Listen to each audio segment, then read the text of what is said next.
Audio book वाङ्मय 35 समस्त विश्व को भारत के अजस्त्र अनुदान चैप्टर 1 पार्ट 108 परंपरा नहीं विवेक को महत्व।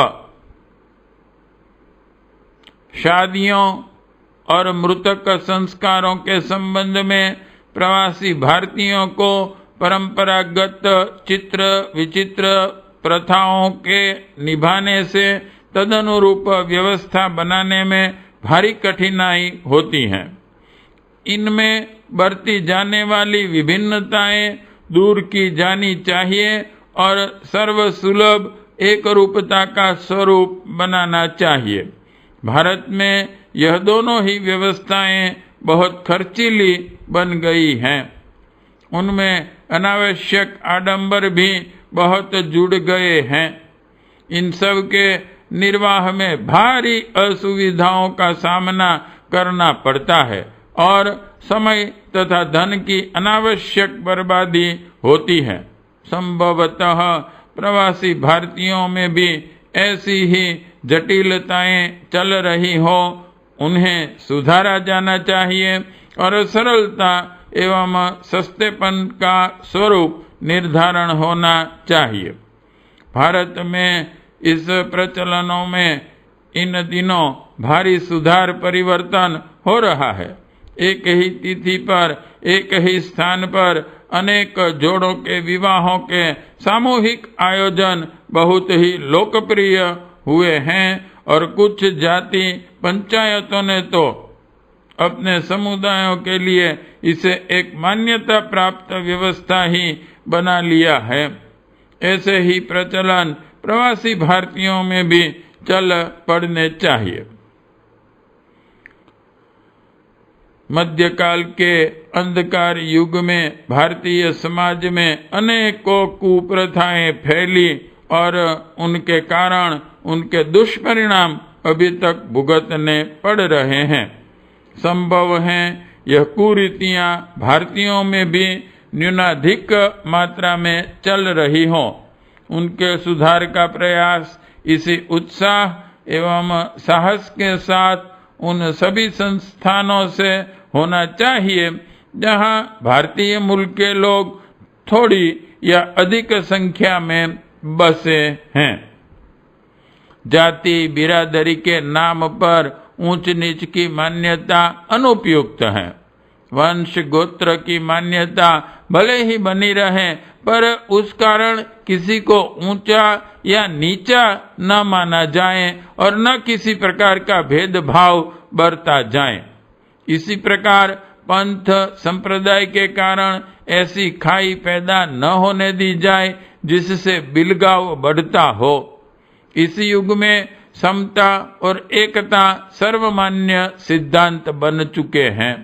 भारतीय समाज में भी उनका समुचित स्वागत होना चाहिए। न ऊंच नीच की चर्चा चलने दें और न एक को दूसरे से अलग करने वाली दीवारें खड़ी करें।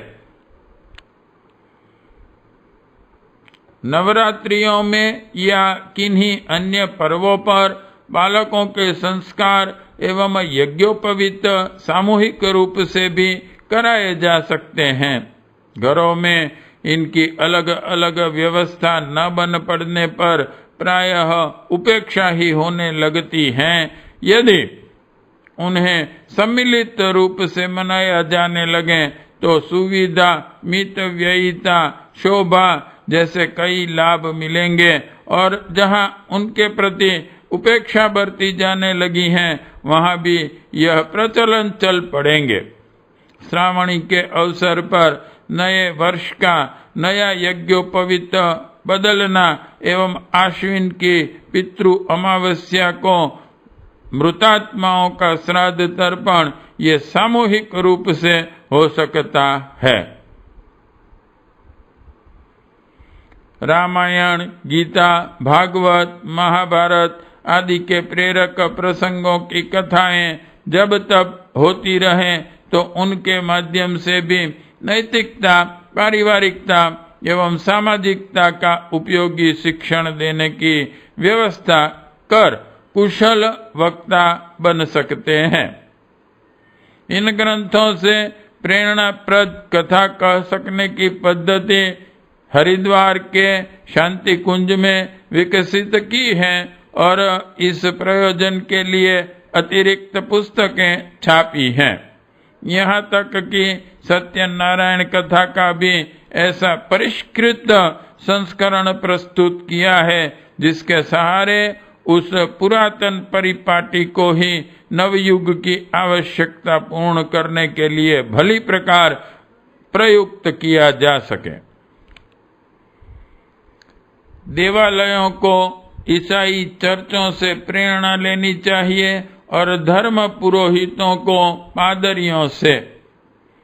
वे पूजा उपासना का उपक्रम चलाते हैं और धार्मिक कर्मकांड संपन्न करते हैं, किंतु इतने भर से सीमित और संतुष्ट नहीं हो बैठते। मिशन की विचारधारा फैलाने और उस प्रयोजनों के लिए जन संपर्क साधने के लिए निरंतर प्रयत्न करते रहते हैं।